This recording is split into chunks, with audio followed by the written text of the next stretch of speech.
프로그램은 시각장애인을 위한 한문해설 방송 중입니다. 재테크 전문가 김유라 대표가 아들 셋 엄마의 돈 되는 독서에 대한 주제로 강의를 하기 위해 무대 위에 서 있습니다. 안녕하세요. 아들 셋 엄마의 돈 되는 독서 김유라입니다. 반갑습니다. 오늘 여러분들 뭐가 궁금해서 이 자리에 오셨어요?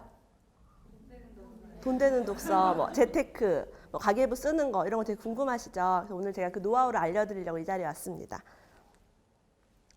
저는 2006년도 24살에 아주 어린 나이에 결혼을 했어요. 제가 왜 결혼을 빨리 했을까요? 남편이 너무 좋아서? 예, 그것도 맞는데 전 집이 너무 싫었어요. 집이 너무 싫었고 결혼을 하면 자유롭고 행복하게 살 거라고 믿었어요. 그리고 저는 IMF 때 아빠가 직장을 퇴직하고 계속 집에만 계셨던 그런 우울한 어린 시절이 있었기 때문에 나는 직장이 없어지지 않는 공기업이나 공무원인 남자를 만날 거야 라고 마음을 먹었어요. 근데 그런 왕자님이 나타난 거죠. 내 나이 24세. 나는 이 남자랑 결혼을 해야 해. 그럼 나는 굶어 죽지 않을 수 있겠다라는 어떤 그런 생각을 하면서 24세 결혼을 했어요. 그때 저는 은행을 다니고 있었는데요. 은행에서 2006년도에 펀드가 아주 유행이었어요. 그래서 우리나라의 거의 모든 사람이 펀드를 가입하던 시절이었거든요. 저도 전 재산을 펀드에 몰빵을 했습니다. 그리고는 은행을 퇴사를 했어요. 근데 어떤 일이 벌어졌냐면 2008년도에 서브프라임 모기지라는 미국발 금융위기가 터지면서 제가 가지고 있던 펀드는 딱 반토막이 났습니다. 그때가 바로 제가 전세를 산 지 2년 만의 일이에요. 첫 아이 낳은 지 돌도 안 됐을 때. 아이를 키우느라 너무 정신없던 와중에 저는 집값이 얼마인지, 전세가 얼마인지, 펀드가 얼마인지, 코스피가 얼마인지 관심이 없었어요. TV도 보지 않았거든요. 근데 저는 그때 어느 날 지나가다가 증권회사 뭐 직원이 자살했대 이런 말을 들었어요. 우연히 공원에서. 집에 가서 계좌를 확인해 보니까 계좌가 반토막이 나 있었고 이사를 가려고 집을 알아보니까 전세 가격이 수천만 원이 뛰어 있었어요. 저는 그때 의문을 가졌어요. 왜 주식과 펀드는 반토막이 났는데 세계 경제가 무너졌는데 내가 살고 있는 지역의 아파트 가격은 떨어지지 않을까? 왜 나는 신혼 때 대출을 받아 집을 사지 않았을까? 왜 어른들은 집값이 꼭지라고 집을 사지 말라고 했을까?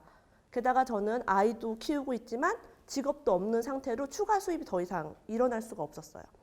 그럼 이렇게 살면 안 되겠다. IMF 때는 저희 아버지가 직업을 잃었고 그로부터 딱 10년 후에는 제가 가진 재산이 반토막이 났어요. 그럼 내가 지금부터 경제 공부를 해야겠다. 왜 부동산이 오르는지, 왜 주식이 떨어지는지, 왜 미국이 금융위기가 터졌는데 우리나라가 영향을 미치는지 그런 걸 내가 알아야겠다고 다짐을 하고 저는 어디로 갔을까요? 네, 정말 잘하시네요. 도서관에 갔어요. 도서관에 가서 어마어마한 책을 읽기 시작합니다. 이렇게 제가 빌려온 책들은 다 도서관에서 돈을 주고 사서 볼 수가 없었어요. 돈이 없으니까. 그리고 아이가 자고 있을 때도 전 책을 읽었어요. 그러고 나서 제가 깨달은 건 딱 한 가지였어요. 왜 자꾸 물가가 오르고 집값이 오르고 옛날에 우리 부모님 어렸을 때는 집이 한 채에 몇백만 원이었대요. 그리고 우리 엄마가 1억을 가지는 게 꿈이었대요. 근데 요즘 1억 가지는 거 꿈인 사람 없죠. 왜 이렇게 돈의 가치가 떨어질까를 공부를 하다 보니까 인플레이션 때문이구나라는 걸 알았어요. 인플레이션이 뭐냐면 우리가 화폐를 계속 발행하고 있는 거예요. 끊임없이 화폐를 찍어내기 때문에 내 통장인 돈의 가치가 떨어지는 거. 그래서 부동산을 사실 빨리 살면 살수록 좋다라는 걸 제가 그때 깨달았고요. 그럼 내가 돈이 없는데 어떻게 집을 사요? 미친 듯이 저축을 해야겠다고 마음 먹었어요. 저 지폐 속의 국가가 어느 나라인지 아시나요? 저 나라는 짐바브웨라는 나라예요. 저 나라가 경제가 너무 어려워지자 국가에서 화폐를 계속 발행해서 돈을 풀었어요. 경제를 이렇게 돌게 하기 위해서. 그랬더니 물가가 너무 많이 오른 거예요. 저 수레 안에 있는 돈이 가득 차 있는데 저걸로 식료품을 겨우 살똥말똥했어요. 그리고 아침과 저녁의 가격이 다르고 오늘과 내일이 다르니까 사람들이 물건을 쟁이기 시작했어요. 더더욱 폭등을 하기 시작한 거죠. 저 지폐가 지금 100조 달러예요. 100조 달러인데 저 당시에 계란을 3알 살 수 있었어요. 그러니까 얼마나 국민들이 고통을 많이 받았겠어요. 근데 짐바브웨뿐만 아니라 모든 국가들이 아주 미약하게나마 매년 인플레이션을 겪고 있어요. 그래서 우리가 물가가 자꾸 오르는 거예요. 10년 전이랑 20년 전이랑 지금이랑 너무 다르죠. 그래서 우리가 저축을 빨리 해야 한다는 거예요. 저는 저축을 빨리 해야지 내가 돈을 모아서 이걸로 뭘 자산을 살 수 있겠구나라는 걸 깨달았어요. 현금만 통장에 가지고 있는 거는 큰 의미가 없겠다라는 걸 깨달았죠. 그래서 미친 듯이 저축을 하기 시작했습니다. 그런데 문제가 있었어요. 제가 살고 있는 지역의 아파트 전세가 자꾸 오르는 거예요. 근데 전세가 수천만 원씩 오르니까 저희 급여로 감당하기는 되게 힘들었어요. 그래서 그럼 어떻게 하지? 대출을 받아야 하나? 라고 고민했는데 대출을 받으면 우리가 대출 이자를 내야 되잖아요. 그래서 그럼 저렴한 집 그리고 전세가 절대 오르지 않는 집으로 이사해야겠다라고 마음을 먹었고 그 집이 재개발 빌라였어요. 근데 보세요. 빌라가 어떻게 생겼어요? 물이 줄줄 새요. 주인이 나가라고 안 해요. 전세를 올려달라고도 안 해요. 대신에 엄청 쌌어요. 당시에 7,500만 원에 전세를 살면서 제가 둘째도 낳고 셋째도 낳고 아이들을 이 집에서 키웠어요. 이 집은 LPG 가스로 물을 데우는 집이었어요. 그래서 가스비가 굉장히 많이 나왔고 저는 가스비를 아끼기 위해서 온수 밸브를 잠가버렸어요. 아예. 아이들이 모르고 틀잖아요. 그쪽으로. 그럼 보일러가 막 돌아가는 거예요. 그래서 우리는 한겨울에도 아주 차가운 물로 손을 씻어야만 했고 설거지도 아주 차가운 물로 하다가 가스에다가 조금 한 바가지만 데워서 손을 녹여가지고 설거지하고 정말 그렇게 살았어요. 그렇게 안 하면 관리비가 너무 많이 나오니까 저는 이 집에 있는 동안 목표가 돈을 모아서 아파트로 이사를 가야겠다. 내 집 마련하겠다. 대출 없이 내 집으로 이사 가겠다라는 오로지 그 하나의 목표가 있었어요. 그래서 이 집에 물이 새고 곰팡이가 있어도 나가지 않고 제가 4년 넘게 살았어요. 이동안 제가 어떻게 절약을 했는지 그 노하우를 오늘 공개를 하려고 합니다. 저는 세 아이를 키웠잖아요. 저희 아이는 12살, 10살, 7살이에요. 많이 키웠죠? 빨리 낳아서. 네. 그래서 저는 이제 그 아이를 키우는 동안 다짐을 했어요. 모유 수유를 해야겠다. 첫 아이 18개월, 둘째 18개월, 셋째 18개월 이렇게 다 모유 수유를 했어요. 젖병을 산 적도 없고요. 젖병 소독기도 없었고 분유를 사본 적도 없어요. 남편이 저를 엄청 구박했어요. 분유값보다 네가 먹는 게 더 나온다. 하지만 저는 꿋꿋이 모유 수유를 하면서 이제 아이들을 키웠고요. 아이를 제가 그렇게 키우다 보니까 밖에 나갈 수가 없었어요. 그동안 저는 뭘 했을까요? 책을 이제 많이 읽었죠. 아이를 안고 항상 책을 읽고 젖 먹이면 책을 읽고 그렇게 읽었죠. 그리고 저는 기저귀도 하이스 같은 브랜드 기저귀를 한 번도 쓴 적이 없어요. 왜? 광고가 나가는 브랜드 제품은 비싸요. 광고비가 들어있죠. 그래서 광고를 하지 않는 제품, 홍보를 하지 않는 그런 싼 제품만 사서 썼어요. 기저귀는 한 개에 200원 이하짜리. 하루에 5개. 하루에 1,000원. 그래서 30일에 3만 원. 항상 모든 게 목표, 돈에 대한 목표로 이제 살았죠. 저의 목표는 하루에 1만 원 살기였습니다. 그렇게 하지 않으면 수입의 50% 저축은 불가능했어요. 남편 월급이 250이었는데 저는 125만 원을 저축해야겠다라고 다짐을 했어요.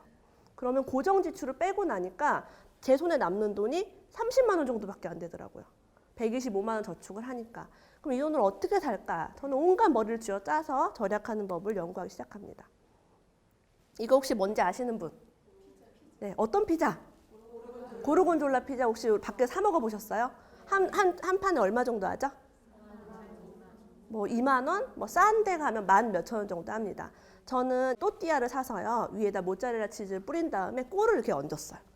그럼 아이들이 고르곤졸라 피자인 줄 알아요. 자, 고르곤졸라 치즈는 따로 또 집어 넣어야 돼요. 원래는. 근데 비싸잖아요. 그런 걸 사면은. 그래서 이런 식으로 요리를 했고 항상 저는 피자를 만들 때 이렇게 치즈 피자. 치즈만 올라가 있는 피자를 만들어서 아이에게 줬어요. 지금도 우리 아이들은 얘들아 피자 시켜 먹자. 뭐 먹을래? 이러면 치즈 피자 이래요. 아무것도 없는. 그거 되게 익숙해졌죠. 이거는 어떤 걸까요? 어떤 파스타예요? 햄 파스타, 뭐 까르보나라라고 얘기도 하기도 하고 크림 파스타 이렇게 얘기하기도 하죠. 이거 나가 사 먹으면 얼마예요? 뭐 2만 원, 15,000원 정도 합니다. 저는 저 소스를 제가 만들었어요. 1,000원짜리 가루 크림 스프 소스 아세요? 네, 그거를 이제 하나 풀면 4인분, 5인분 나오거든요. 거기에 파스타 면을 비비는 거예요. 야채 있는 거 넣고 햄 그냥 어디 선물 받은 거 넣고 이렇게 하면 돈이 많이 들까요? 조금 들까요? 거의 들지 않아요. 그리고 이제 어른들은 좀 매콤하게 먹고 싶잖아요. 청양고추를 송송 썰어서 넣으면은 느끼하지 않고 얼큰한 맛이 나요. 그런 식으로 저는 돈을 들이지 않고 외식 분위기를 내면서 살았어요. 아이들이 정말 좋아했죠. 이건 뭘까요? 동그랑땡. 땡! 다른 거. 정답. 어떻게 하셨죠? 비지. 저는 만약에 이렇게 애기 엄마들끼리, 이웃집 엄마들끼리 식당을 갈 일이 있으면 두부집을 가자고 꼬셨어요. 손두부집. 왜 갔을까요? 비지를 얻어오기 위해서. 그래서 비지를 이제 얻어오는 거죠. 그럼 비지를 안 먹는 사람도 있어요. 그러면 들고 와서 나를 달라고 얘기를 합니다. 제가 한 2덩어리 이렇게 들고 와요. 처음엔 비지찌개를 끓여 먹어요. 근데 아이들이 별로 안 좋아하더라고요. 저만 먹어요. 그래서 어떻게 하면 아이들에게 이 재료를 줄 수 있을까 고민하다가 그럼 밀가루랑 계란 섞어가지고 전을 한번 만들어봐야겠다 하니까 아이들이 먹더라고요. 돈이 거의 들지 않는 음식을 항상 연구했어요. 어떻게 하면 공짜로 좀 뭘 먹어볼까. 이건 뭘까요? 우리 밀가루 음식 제가 되게 좋아하거든요. 칼국수, 수제비, 국수 이런 거. 근데 간단하게 먹는다고 우리가 그런 거 되게 많이 사 먹어요. 우동 이런 거.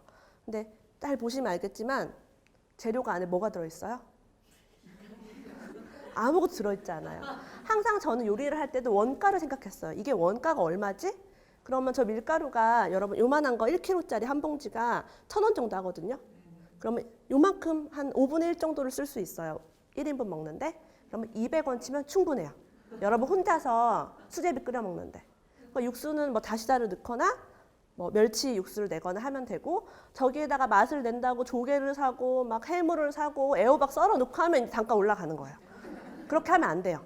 막 남 보기 좋은 음식을 집에서 막 해서 뭐 화려하게 할 필요가 없어요. 저렇게 해서 거의 돈이 들지 않은 음식을 항상 해서 먹었습니다. 얘는 뭘까요? 허브? 미나리예요, 미나리. 미나리, 파. 네, 파도 심어서 키우시는 분이 있죠. 미나리를 사다가 이렇게 먹잖아요. 밑둥이 남아요. 밑둥을 물에 담그면 또 나요. 그럼 또 썰어가지고 우리가 찌개나 국을 할 때 넣을 수 있겠죠. 푸릇푸릇하게. 이런 식으로 항상 공짜로 쓸 수 있는 거를 연구를 했어요. 우리 애기입니다. 여러분들 머리 하는데 비용 얼마나 들어가요? 여자들 보통? 2만 원 정도? 한 번 자르는데? 애기는 한 10,000원 이상 들어가고 우리는 파마 한 번 하면 그냥 몇만 원은 그냥 들죠. 저는 단발로 파마를 하고요. 1년 내내 기른 다음에 잘라서 또 파마하는 방식으로 1년에 한 번 정도 미용실을 갔고요. 우리 아이들의 경우는 지금까지 셋 다 한 번도 미용실을 간 적이 없습니다. 12살 된 그 아이도 항상 엄마가 깎아주거나 저희 할아버지, 그러니까 저희 이웃 근처에 사시는 할아버지가 머리를 공짜로 깎아주세요. 가위랑 바리깡을 집에 구비를 하시면 이렇게 무료로 머리를 깎을 수가 있어요. 저는 이렇게 절약을 한 노하우를 인터넷 게시판에 매일매일 올렸어요. 내가 오늘 뭘 절약했는지, 오늘 뭘 안 썼는지, 그리고 월간 결산을 내서 올렸고요. 1년에 내가 얼마를 모았는지를 자랑을 했어요. 여러분, 우리가 친구들한테 그런 거 자랑할 수가 없어요. 창피하거든요. 250만 원밖에 안 버는데 125만 원을 저축했다는 거는 얼마나 궁상맞게 살았는지를 자랑하는 거와 다름이 없었어요. 그래서 아무도 모르는 인터넷 게시판에 익명으로 저를 막 자랑을 했어요. 그러던 어느 날 저는 숙단 선발대회라는 공모전에 당선이 됩니다. 무려 대상을 받게 돼요. 저의 모든 노하우를 털어놓았더니 대상을 받게 되었어요. 그 다음부터 제가 많은 방송에 출연을 하게 되었고 책도 내게 되었고 그리고 현재는 가계부 다이어트라는 프로그램을 만들어서 많은 분들 절약하는 걸 도와주고 있어요. 제가 다 해봤기 때문에 진짜 몇 년 동안 돈을 모아봤기 때문에 그 노하우를 전수하고 있습니다. 저의 절약 노하우 궁금하시죠? 네. 제가 오늘 그 노하우를 모두 공개를 하겠습니다. 자, 첫 번째 비전 보드 만들기. 여러분 혹시 이런 꿈을 생생하게 이루는 시각화된 보드를 가지고 계신가요? 이게 있으면 왜 좋냐면 곰팡이 막 있고 막 물 새고 아들 셋이니까 집안이 어떻겠어요? 엉망이에요. 예. 남편도 말을 잘 안 들어. 집에 말 안 듣는 남자가 넷이나 있어요. 속이 막 터질 것 같은 그런 환경 속에서 제가 절약을 할 수 있었던 이유는 오로지 이 사진을 보면서 나는 열심히 이렇게 모아서 저런 집으로 갈 거야. 나는 저 사진 속에 있는 돈을 모으는 과정이야. 나는 지금 옷도 못 사 입고 밥도 그지같이 먹고 하고 있지만 나는 부자가 되기 위한 과정에 있어 라는 것을 이 사진을 보면서 확신을 했어요. 그리고 처음에는 이 사진 속에 있는 예쁜 집과 그림들이 내 것이 아닌 것 같고 나와 너무 먼 것 같고 허황된 것 같은 느낌이 들었어요. 그런데 이거를 수년 보다 보니까 저거 내가 가질 자격이 있구나. 저거 너무 자연스럽구나. 눈을 감아도 다 떠오르는 거예요. 그러면서 내가 저기에 갈 수 있겠다라는 확신을 가지게 되었고 통장에 돈이 점점 불어나는 걸 보면서 더더욱 확신을 가지게 됐어요. 두 번째는 목표를 설정하는 거예요. 사진이 있어도 나의 목표가 없으면 이제 흐지부지 될 수 있어요. 목표는 저는 이런 식으로 설정합니다. 내가 몇 평짜리 어떤 아파트를 가겠다. 그 아파트는 현재 얼마짜리일까를 알아보는 거예요. 아, 그 아파트가 얼마구나. 그럼 내가 지금 가지고 있는 돈이 있죠. 그럼 내 돈이 얼마구나. 그러면 그 아파트 값에서 내 돈을 빼는 거예요. 그럼 나머지 돈이 내가 모아야 될 금액이죠. 그럼 내가 연간 저축 금액이 또 얼마일까 계산을 하는 거예요. 아, 내가 가야 될 집에 필요한 돈이 2억이다. 근데 내가 1년에 2천만 원 모을 수 있다. 그럼 몇 년 걸려요? 10년. 네. 10년 너무 길죠? 자, 단축 좀 시켜볼게요. 그럼 내가 저축을 1년에 4천 할 수 있다고 가정해볼게요. 얼마 걸려요? 5년. 10년 동안 아끼실래요? 5년 아끼실래요? 네, 고생을 하려면 좀 우리 임팩트 있게 짧게 하자고요. 그래서 저는 그렇게 다짐을 했어요. 내가 빨리 돈을 모아서 그 집으로 가야겠다라고 마음을 먹었고 그걸 종이에 항상 적어가지고 내가 어디를 가려면 얼마를 모아야 되고 1년에 얼마를 모아야 해라고 이제 다짐을 했어요. 그리고 저는 연간 계획표를 매년 만들었어요. 여러분 혹시 연간 계획표 만들어 보신 적 있으신가요? 올해 연봉이 얼마가 될 것을 예측을 하고 내가 올해는 얼마를 쓸 것을 예측을 해서 저축 금액을 월별 나눈 다음에 곱하기 12를 하고 거기에 성과급, 연차수당 이런 거 다 더하는 거예요. 보너스 우리 들어오면 기분이 어때요? 좋죠? 그럼 써요. 막 백화점도 가고 맛집도 가고 용돈도 드리고 하면서 공중에 사라집니다. 저는 그 성과급도 10원도 쓰지 않았어요. 공짜로 들어온 거 상품권 누가 선물로 주잖아요. 다 현금화했어요. 조금이라도 더 저축하기 위해서. 그래서 저는 이렇게 연간 계획표를 매년 말에 만들면서 내년을 계획합니다. 이걸 보면 저축이 즐거워요, 슬퍼요? 즐겁죠. 자, 저는 5개의 통장 만들기에 집중을 했어요. 여러분 통장 몇 개나 가지고 계신가요? 10개? 네, 개수가 중요한 게 아니라 돈의 이제 흐름에 맞는 통장을 만드는 게 중요해요. 첫 번째는 저는 남편이 외벌이었기 때문에 월급이 들어오는 통장이 하나가 있었어요. 그 통장에 돈이 들어오면 이제 아내 생활비 통장, 남편 용돈 통장, 연간 예비비 통장, 고정 지출 통장 이렇게 4군데로 쫙 돈이 나눠지는 거예요. 이렇게 하는 이유가 있어요. 우리가 신용카드라는 걸 쓰게 되면 그 목적이 없는 모든 돈들이 이 신용카드에서 우르르 나가요. 그래서 우리가 월급이 들어오는 날 카드값이 다 빠져나가고 돈이 사라지는 그런 악순환이 반복이 되는 거죠. 저는 저축해야겠다라고 마음 먹었을 때 바로 제일 먼저 한 게 신용카드를 자르는 일이었어요. 그리고 남편과 저와 체크카드를 만들고 각자의 돈을 분리하는 일이었어요. 공금 때문에 돈을 못 모아요. 공금이 뭐냐면 남편과 제 돈이 아니라 우리 다 같이 쓰는 돈이에요. 그걸 어마어마하게 씁니다. 모든 가정이. 여행 가서도 우리 가족을 위한 돈이야. 외식 가서도 우리 가정을 위한 돈이야. 아이들을 위한 돈도 우리 가족을 위한 돈이야 라는 명목으로 막 긁어요. 그런 돈이 굉장히 크단 말이에요. 그래서 그거를 아내와 남편 용돈을 분리를 하면 어떤 일이 생기냐. 자, 아내는 50만 원밖에 못 써요. 남편도 50만 원밖에 못 써요. 자, 그럼 만약에 배달 음식이 먹고 싶어요. 누가 내야 돼요? 상의를 해야죠. 이제 그때부터. 네가 낼 건지 내가 낼 건지. 자, 나들이를 갔어요. 근데 갑자기 외식을 하고 싶어요. 누가 내야 돼요, 이 돈? 네, 상의를 또 해야 돼요. 더치페이를 할 건지 먹고 싶다고 한 사람 내야 돼, 거의 다. 그러니까 돈을 많이 쓸까요, 적게 쓸까요? 점점 적게 쓰게 돼요. 그리고 맥주 한잔 할까? 이런 말 한 사람이 맥주 사야 돼, 그냥. 예전에는 그거를 신용카드로 다 긁었단 말이에요. 그러니까 저축이 안 되는 거예요. 그래서 여러분 남편한테 용돈을 넉넉히 주세요, 그냥 차라리. 그리고 신용카드 빼주세요. 그럼 남편이 알아서 돈을 쓰게 돼 있습니다. 이렇게 하고 고정 지출은 뭐냐면 우리가 통신비, 관리비, 대출이자, 보험료, 애들 교육비, 그다음에 경조사비도 저는 고정 지출 넣어버려요, 그냥. 그리고 그런 것들이 이제 다 적어놓는 거죠. 시댁에 들어간 용돈, 친정 용돈 이런 것들. 그거를 최대한 줄이는 게 중요해요. 통신비를 어떻게 줄일까? 온 가족 할인 요금 뭐 이런 거 묶어가지고 좀 싸게 할 수 있는 거 있죠. 그리고 보험료도 보험료 다이어트를 통해서 이제 리모델링 통해서 최대한 적게 해야 됩니다. 그리고 대출이자도 싸게 하는 방법이 있어요. 그런 것도 연구를 하시면 좋고. 대출이자는 지금처럼 금리가 막 올라갈 때는 고정금리가 좋아요, 변동금리가 좋아요? 고정금리가 좋아요. 반대로 앞으로 금리가 떨어질 것 같다. 변동이 좋죠. 그래서 경제를 우리가 공부를 그래서 해야 되는 거예요. 저는 금리가 떨어질 시점에는 변동금리를 택했어요. 앞으로 떨어질 거니까. 근데 미국이 금리를 올리겠다라고 얘기를 했죠. 언제부터 올리겠다라고 얘기를 한 이유는 계속 고정금리를 택했습니다.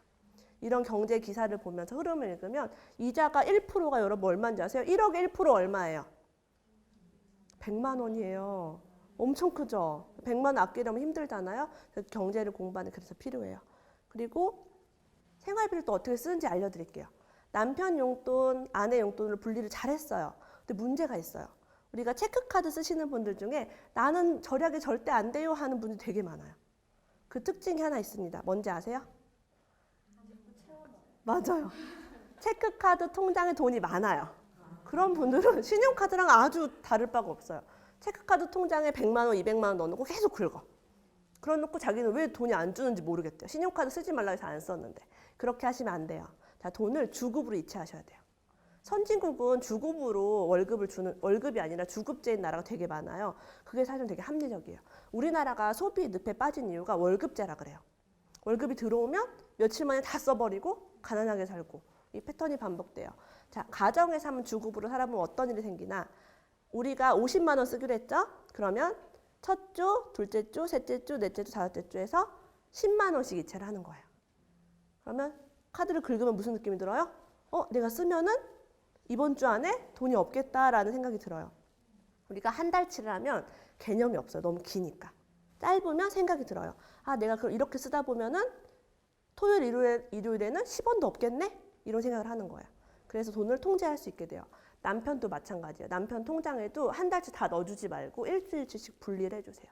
그러면 계획 있게 쓸 수 있어요. 우리 아이들도 마찬가지예요. 한 달치 주지 말고 일주일씩 이렇게 나눠주는 지혜가 필요합니다. 그리고 공과금 통장을 따로 저는 만들었어요. 이유가 뭔지 아세요? 공과금 통장에는 어떤 게 있냐면 보험, 관리비, 통신비 이런 것도 있어요. 그 다음에 대출 이자 같은 거. 이런 거 연체가 되면 어떻게 되겠어요? 연체 이자가 붙어요. 그리고 또 신용이 떨어질 수 있어요.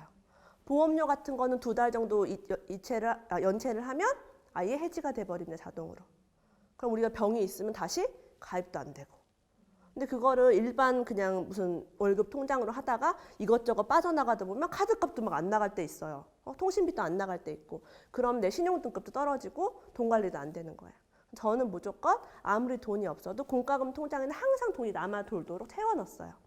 이체가 되지 않도록 하는 게 중요합니다.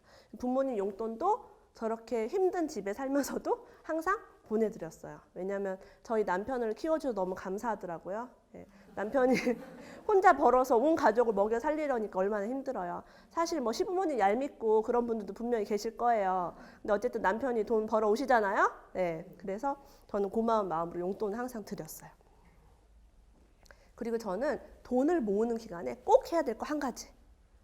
경제 기사 공부하기, 내가 관심 있는 부동산, 아파트 관심 공부하기. 왜냐하면 돈을 열심히 모으기만 하고 경제를 공부하지 않으면 투자를 할 수가 없어요. 투자로 수입을 올려야 되는데 이 돈을 어디다 투자해야 될지 모르고 있다가 돈을 많이 벌어서 이상한 데 투자해서 망해요. 그런 패턴을 제가 너무 많이 봤기 때문에 아, 투자는 하루아침 되는 게 아니구나. 평소에 공부를 해야겠다는 깨닫습니다. 그래서 저는 이렇게 관심 경제 뉴스를 항상 쓰고 관심 부동산을 노트에다 기록한 일을 했어요. 이걸 저는 부자 노트라고 부릅니다. 별거 아니에요.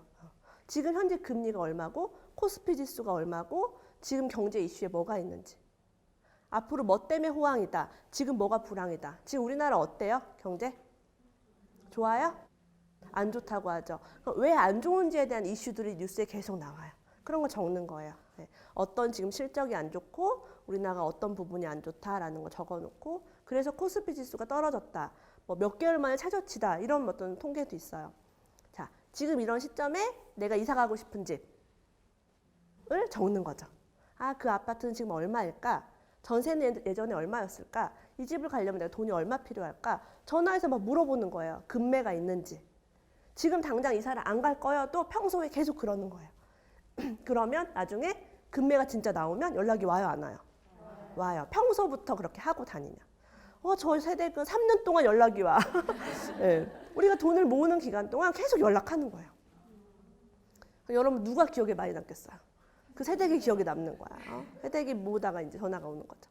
저는 이렇게 돈을 모으는 기간에 즐거웠어요. 내가 나중에 돈을 많이 벌면은 주식도 투자할 수 있고 부동산도 투자할 수 있겠다. 내가 이렇게 지식이 늘어나고 있구나라는 기쁨이 있었어요.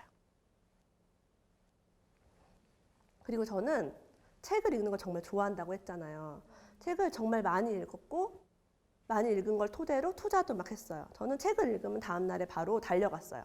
주식 책을 읽으면 주식을 보러 달려가고 금 투자 책을 읽으면 금 하러 달려가고 달러 책을 읽으면 외화를 바꾸러 달려갔어요. 그렇게 항상 실천한 독서를 했어요. 근데 어느 순간 깨달은 게 있어요. 몇백 권의 책을 읽었는데 기억이 안 나는 거예요. 제목이 막 헷갈리고 내가 이 책을 읽었나? 읽었던 책을 또 읽기도 했어요. 그러면서 내가 독서를 잘못하고 있었구나라는 깨닫습니다. 그래서 어떤 독서를 해야 되느냐?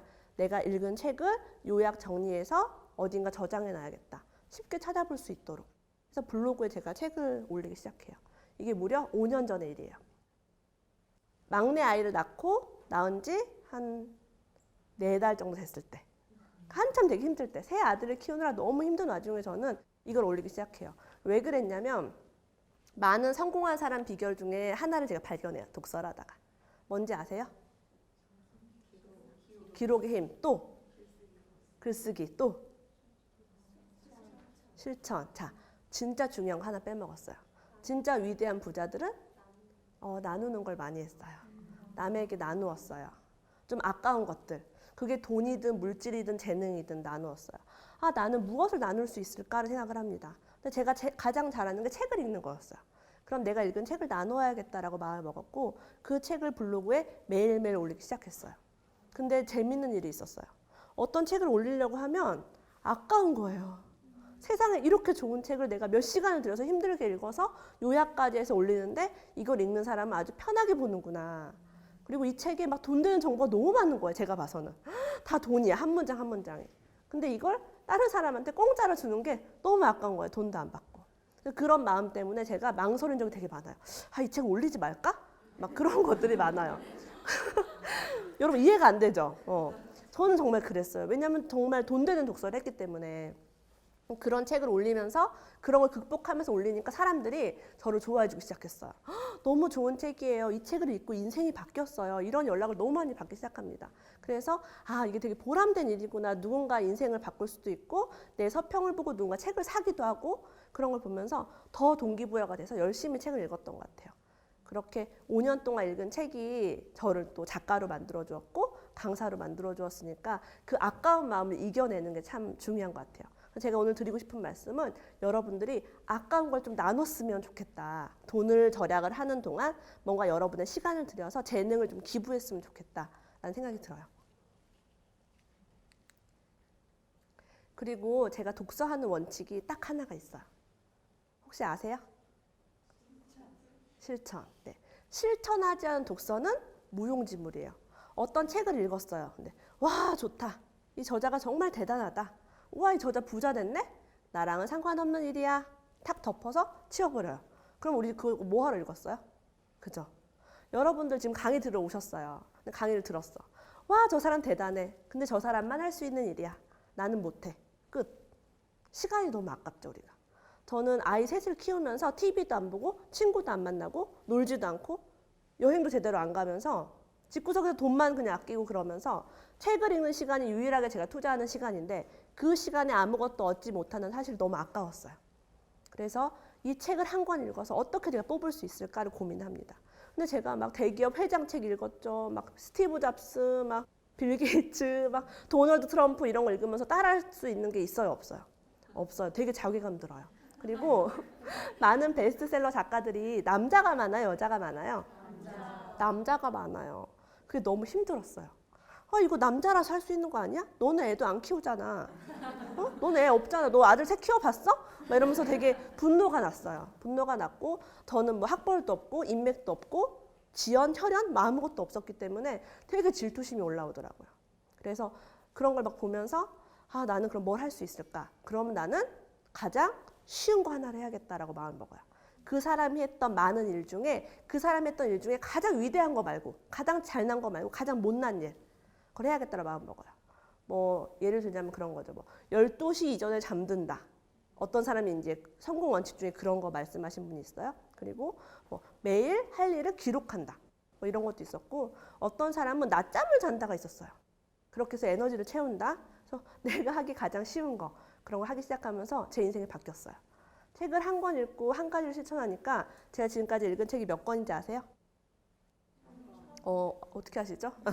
1000권이 넘어요. 그럼 저는 1000가지의 습관을 새롭게 가진 사람이 되는 거예요.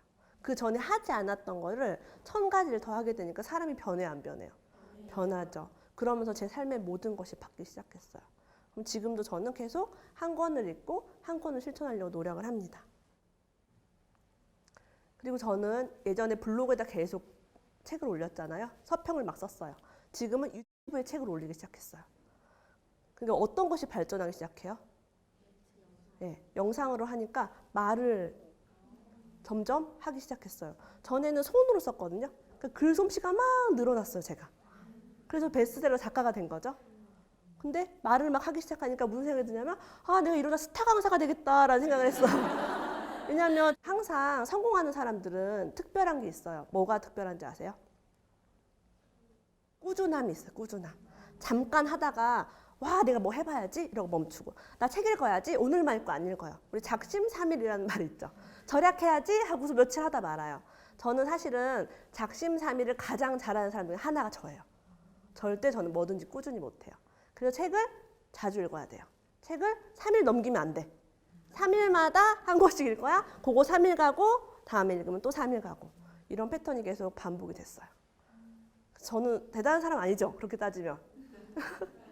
제가 이제 마음을 먹은 게 그럼 내가 책을 매일 한 권씩 읽고 한 권씩 리뷰를 올리자라고 마음을 먹었어요. 그걸 하고 있고 또 제 인생이 새롭게 바뀌고 있어요. 저는 새로운 삶을 살려면 한 번도 해보지 않은 일을 해야 한다고 생각합니다. 여러분도 한 번도 해보지 않은 일을 새롭게 도전하는 그런 삶을 사시기를 소망합니다. 제가 오늘 강의 중에 뭐 아이들 키우고 그리고 절약한 이야기, 가계부 쓴 이야기, 그리고 투자, 그다음에 독서 이야기 여러 가지를 했어요. 혹시 여러분들이 그중에 궁금한 거 있으면 제가 더 질문을 받아볼까 하거든요. 혹시 질문 있으신가요? 질문 주세요. 김유라 저자님의 책을 읽고 제 나름의 또 이제 현재를 돌아보고 계획을 세울 수 있어서 되게 뜻깊은 시간을 많이 보내고 있습니다.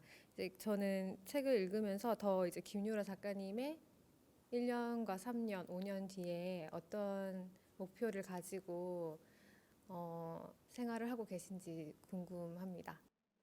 저의 1년 목표는 저는 우선 가계부 다이어트란 프로그램을 통해서 대한민국의 많은 가정이 50% 저축할 수 있는 게 저의 비전이에요. 그러니까 제가 했던 절약을 다른 분도 할 수 있게 돕는 게 첫 번째 비전이고요. 두 번째는 독서를 올해 더 열심히 하는 게 또 저의 비전 중에 하나입니다. 근데 열심히라고 하면은 목표가 뚜렷하지가 않죠.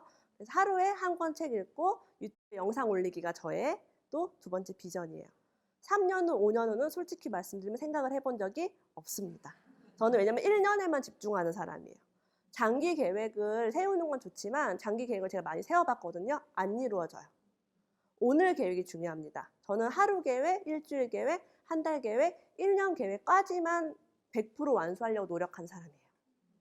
그러면 우리가 5년 후에 10년 후에 나도 상상하지 못하는 눈부신 어떤 사람으로 변해 있더라고요. 제가 상상하지 못한 수준에 가 있었어요. 네, 고맙습니다. 저는 평상시에 좀 인간관계에 있어서 자존감이 낮은 편인데 작가님께서 책을 읽으시면서 자존감도 많이 높아지시고 많이 성장하셨다고 하는데 그 비결이 좀 구체적으로 궁금합니다. 저는 직장을 그만둔 이유 중에 가장 큰 문제가 인간관계가 너무 안 좋았었어요. 대부분 직장 생활을 오래 못하는 사람 특징이 일을 못하는 것보다는 인간관계가 안 좋을 때 버티지를 못하거든요. 일을 내가 좀 못해도 사람들과 관계가 좋으면 그냥 다녀요. 저는 사회생활을 은행 11개월밖에 해보지 못했기 때문에 그런 사회관계가 너무너무 안 좋은 사람 중에 하나였어요. 이런 고민이 정말 저는 많이 공감이 됩니다. 자존감 올리는 법 쉬울까요? 책을 제가 정말 많이 읽었어요. 첫 번째, 데일 카네기의 인간관계론이라는 책을 읽었어요. 이 책을 읽으면 인간관계가 좀 좋아지겠지. 안 좋아져요. 바로 내가 바뀌지가 않아요. 그런 에너지가. 하지만 저는 그 책을 읽고 한 가지를 실천하게 됐어요. 뭘 실천했을까요? 딱 한 가지. 경청하라. 그거를 제가 했어요. 왜냐하면 저는 원래 경청하지 않는 사람이었어요. 누가 무슨 말을 하면 그게 아니라 나는 누가 힘들다고 하면 야 내가 더 힘들어. 야 나 애 셋이야. 이런 식으로. 자 경청하라라는 말을 제가 하고 나서부터는 남의 말을 정말 잘 흡수하고 수용하게 됐어요. 그래 네가 힘들구나. 너는 이렇구나. 를 많이 듣게 됐고 제가 많이 들으니까 상대방에 대한 정보를 많이 알 수 있게 됐어요. 그러니까 이 사람이 뭘 좋아하고 뭘 싫어하고 눈치가 빨라지는 거예요. 저는 눈치가 하나도 없었어요. 더 중요한 거는 이렇게 내가 남을 맞추고 경청하고 눈치가 있어도 인간관계가 또 힘들더라고요. 우리 마음속에 뭐가 있냐면 남한테 잘 보이고 싶은 욕구가 있어요. 그래서 나를 숨기고 억지로 잘하는 척하고 억지로 잘하고 하니까 어떻게 돼요? 그 사람은 나한테 안 잘하는 거예요. 그러면서 굉장히 많이 상처받고 그런 종의 마음의 상처를 받으면 또 상처를 치유하는 책을 읽었어요. 막 심리학, 나중에 심리학으로 넘어가더라고요. 처음에는 인간관계 처세책을 되게 많이 읽었고요. 이걸로 안 돼가지고 심리 쪽으로 읽었어요. 심리 철학. 그러니까 모든 문제가 내 안에 있구나라는 걸 깨달았어요. 자존감이란 글씨가 들어간 책이 되게 많아요. 시중에. 그런 책들을 사다가 막 읽었어요. 의사 선생님 쓰신 책도 있고 자존감이 정말 높은 사람, 저처럼 자존감이 낮았다가 올라간 사람들의 책을 읽으면서 나도 내가 겪은 일이 이 사람도 똑같구나. 나도 이 사람과 같구나라는 걸 느끼면서 내가 지금 자존감이 높아지고 있는 과정이야라는 걸 깨달았어요. 또 자존감 높아지는 것도 한 가지 방법이 있어요. 자존감이 낮다는 거는 내가 가치가 없다는 거예요. 내가 남한테 잘한다는 건 뭐예요? 내가 가치가 없으니까 잘해야만 인정을 받는다는 뜻이에요. 그래서 내가 가치가 있다는 걸 인정받는 게 중요해요. 누구한테? 나한테. 남한테 인정받으려고 하니까 그게 안 되는 거예요. 나한테 인정받기 위해 저한테 뭘 하기 시작했냐면 아주 작은 목표를 해서 달성하기 시작했어요. 그 중에 하나가 절약이었어요. 나 이번 달에 125만 원 모을 거야 라고 해서 모았더니 나 가치 있는 사람이야 라고 말이 바뀌었어요. 그 전에는 난 돈도 못 모으고 돈도 못 벌고 집에만 있고 펀드 투자 망한 사람이야. 난 정말 능력이 없어. 난 정말 쓸모없는 사람이야 라는 게 있었는데 저축을 하면서부터 나 쓸모 있다. 돈을 아끼면 제가 뭘 아까 많이 했어요? 요리를 하면서 나 창의적이다. 어떻게 비지 전을 만들 생각을 하지?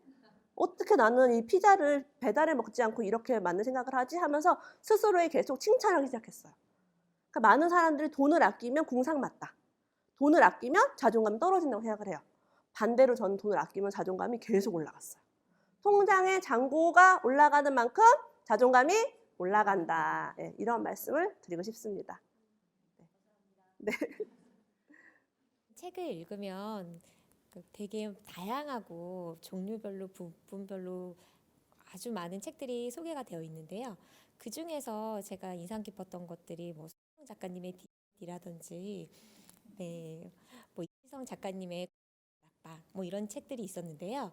그런 천 권의 책을 읽으시면서 작가님을 직접 만나거나 혹은 뵌 경험이 있는지 사실 궁금해졌습니다. 저의 그 돈 되는 독서의 핵심이 뭐냐면 우리가 돈도 참 좋지만 가장 행복을 결정하는 중요한 요인이 인간관계예요. 인간관계가 풍요로운 사람이 행복감을 많이 느낀대요.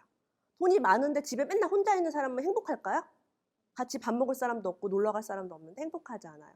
저도 간절히 인간관계가 좀 간절했던 사람 중에 하나예요. 그래서 책을 읽고 좋아하는 작가가 있으면 찾아갔어요. 여러분들처럼 강의를 막 들으러 다니고 막 인터넷 들어가서 댓글도 달고 그런 걸 하면서 좋아하는 작가들 점점 늘어났고요. 그렇게 좋아하는 작가가 생기다 보니까 만날 기회가 또 생겼어요. 제가 아까 서평을 인터넷에 올리는 일을 되게 많이 했다고 했잖아요. 작가님들이 제 블로그에 찾아와서 댓글을 달아주고 그랬어요. 나의 책을 소개해줘서 고맙다. 그러면서 어떤 분은 사무실 찾아와서 차 마시자. 또 그런 분도 있었고 제가 정말 존경했던 작가님을 직접 만나 뵙고 차를 마시고 더 중요한 건 뭐예요? 우리가 그렇게 현자라고 하지 현명한 사람한테 지혜를 구할 수 있다는 거예요. 만나면 제가 무슨 얘기하겠어요? 저의 고민을 얘기해요. 저는 사실 요즘 이러이러한 고민이 있고 아이를 키우면서 이런 불안감이 있고 이런데요 하면서 고민을 털어놓으면 그 상대방이 진짜 조언을 많이 해주셨어요. 그게 저는 돈과도 바꿀 수 없는 저는 그래서 거의 상담료를 공짜로 받고 최고의 퀄리티의 상담을 받고 있어요. 정말 많은 작가분들한테. 그게 저한테 가장 큰 도움이 됐던 것 같고요. 저도 그래서 앞으로 그런 사람이 되려고 또 노력을 하고 있습니다. 또 좋았던 건 뭐냐면 제가 이 사람 꼭 만나보고 싶다라고 했던 사람들이 몇 명 있었어요. 근데 아까 말한 들이대라는 약자거든요. 들이대, DI. 그래서 여러분 들이댔는데 만약에 잘 못 됐어요. 그러면 어떤 걸 얻어요, 여러분이? 상처, 또 네? 민망, 뭐 쪽팔림. 그게 끝이에요. 우리가 뭐 손해를 보거나 막 돈이 줄어들거나 통장 잔고 줄어들거나 그러지 않아요. 펀드는 망하면 돈이 줄어들어요. 부동산 투자 잘못하면 돈이 줄어들어요. 근데 여러분이 들이대서 잘못되면 아무런 사실 손해가 없어요. 저는 그래서 그걸 깨닫고 나서부터 막 들이대기 시작했어요, 사람들한테. 어떤 일이 생겼어요? 그 중에 나를 받아주는 사람을 만나게 돼요. 그 사람이 밥을 사주기도 해요, 저를. 그래서 인간관계도 풍요로워지고 돈도 아끼고 아까 말한 것처럼 조언도 함께 구하고 그러면서 많은 인사이트를 갖게 됐어요. 그래서 지금 계속 많은 사람들 만나면서 계속 들이대고 있고 다양한 분야 사람들을 또 만나고 있어요. 누가 인맥을 어떻게 하면 좋게 만드네요. 그 사람의 책을 읽고 들이대라 라고 얘기를 해주고 싶어요. 작가님은 아들 셋의 엄마시잖아요. 저도 아이를 키우는 엄마라서 아까 1,000권이 넘는 책을 읽으셨다고 했는데 그 중에서 나중에 아이들이 조금 더 자라면 특별히 추천해주고 싶으신 책이 있는지, 그리고 그런 책들은 어떤 식으로 뭐 기록을 하시는지 관리를 하시는지 그런 것들이 좀 궁금합니다. 저는 우선 책꽂이에 꽂아놓고요. 그런 책들은 이제 팔거나 남을 주지 않아요. 물려줄 책들은. 그리고 책 맨 앞 페이지에다가 아이들에게 편지를 써놓아요. 누구야, 책을 읽고 엄마가 어떤 걸 느꼈는데 너희들이 자라면서 이런 지혜를 얻었으면 좋겠다.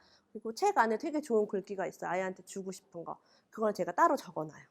몇 페이지에 이런 글귀가 있는데 너의 삶에서 큰 지침이 되었으면 좋겠다라고 적어놓고 막 사랑한다. 근데 그거를 적을 때 눈물이 막 나요. 그런 책들이 너무 많아요. 너무 많은데 계속 쌓아가고 있어요. 근데 무슨 마음이 있냐면 이 아이가 이 책을 읽지 않을 수도 있겠다라는 생각도 들어요. 근데 저는 아이가 셋이잖아요. 그래서 셋 중에 하나는 보겠지? 이런 생각으로 꽂아놓고 있고 어느 날 아이가 이 책을 발견했을 때 다른 책도 찾아봐야겠다. 엄마가 편지를 다 써놨을 수 있겠다라는 그런 생각을 하면서 눈물을 흘리면서 쓰고 있어요. 그런데 그중에 또 하나 물려주고 싶은 책은 정약용 선생님, 다산 정약용 선생님의 보낸 편지. 이제 조선 최고의 다독가이시자 다 작가예요. 엄청나게 1,000권 이상 책을 쓰신 걸로 제가 몇천 권 책을 쓰신 걸로 알거든요. 책도 많이 읽으셨고 유배지에서 정말 죽음을 앞둔 그런 몸이 되게 불편하고 그 권력에서 그렇게 내쳐져가지고 가문이 멸망한 와중에서도 가족의 걱정과 자식에게 정말 물려주고 싶은 그런 유언 같은 편지를 계속 보낸 거예요. 그게 책으로 나왔어요.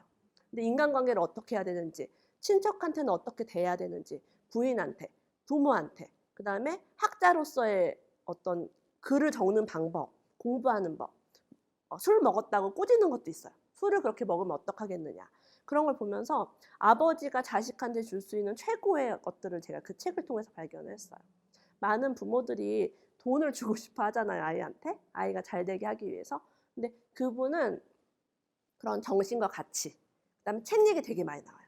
이 책은 내가 너에게 꼭 물려주고 싶다. 꼭 읽어라. 막 그런 식으로 그런 걸 보면서 아버지의 어떤 깊은 그런 마음을 느꼈어요. 다산 정약용 선생님 책을 제가 강력 추천합니다. 마지막으로 질문 한 개만 더 받아볼까요?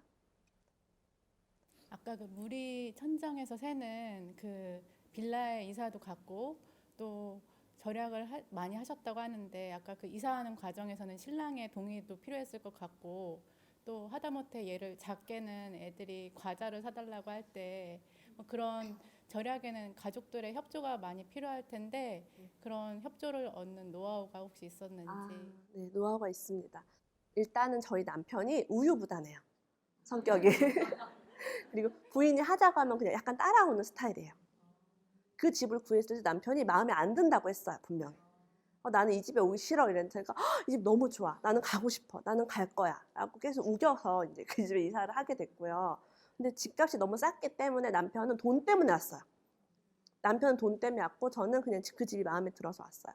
그렇게 좀 남편은 우유부단한 성격이라 그래도 따라왔던 것 같고 또 저를 많이 사랑하는 것 같아요. 사랑하니까 사랑하니까 져주는 거 있죠. 그냥 부인이 하자는 대로 좀 져줬던 것 같고 너무 감사하죠. 그랬고 아이가 과자 사달라고 할 때 저 이거 되게 중요한 포인트라고 생각을 합니다. 우리 아이가 만화를 되게 TV로 봤어요. 근데 만화 중간중간에 광고가 많이 나와요. 광고를 보다가 어느 날 그걸 저한테 사달라고 하더라고요. 초콜릿을. 이렇게 말했어요. 아들아, 만화가 어떻게 공짜로 나오는지 아니? 너 지금 저 재밌는 거 돈도 안 내고 보고 있잖아. 모르겠대요. 중간에 나오는 많은 광고들이 다 너를 유혹하고 있다고. 광고비로 이제 만화가 제작되고 있다. 나는 절대로 사줄 수 없다. 하고서 이제 그렇게 공짜로 만화를 보되 광고에 나오는 상품 사달라고 하지 마라. 경제교육을 시킨 거죠. 지금도 광고 브랜드 있는 상품 사달라고 하지 않습니다. 셋 다. 그런 식으로 한번 했던 것 같아요. 고맙습니다. 여러분, 오늘 어떠셨어요? 우리 아이 키우는데 돈 많이 들어서 못 키운다 이런 말 많이 들어보셨죠? 절약하는 거 어떻다? 힘들다. 그래서 못해요. 여러분 오늘 보니까 육아하는데 돈 많이 들어요? 조금 들어요? 돈 많이 모을 수 있겠어요? 없겠어요? 네, 우리 부자 될 수 있겠어요? 네, 오늘 그러면 우리 부자 되는 구호를 외치면서 강의 마무리 짓겠습니다. 자, 제가 부자 되는 길 하면 여러분이 김유라와 함께 갑시다. 소리 질러주세요. 자, 손 들어주시고요. 부자 되는 길 김유라와 함께 갑시다. 고맙습니다. 감사합니다. 강연자가 강의를 마치고 퇴장합니다.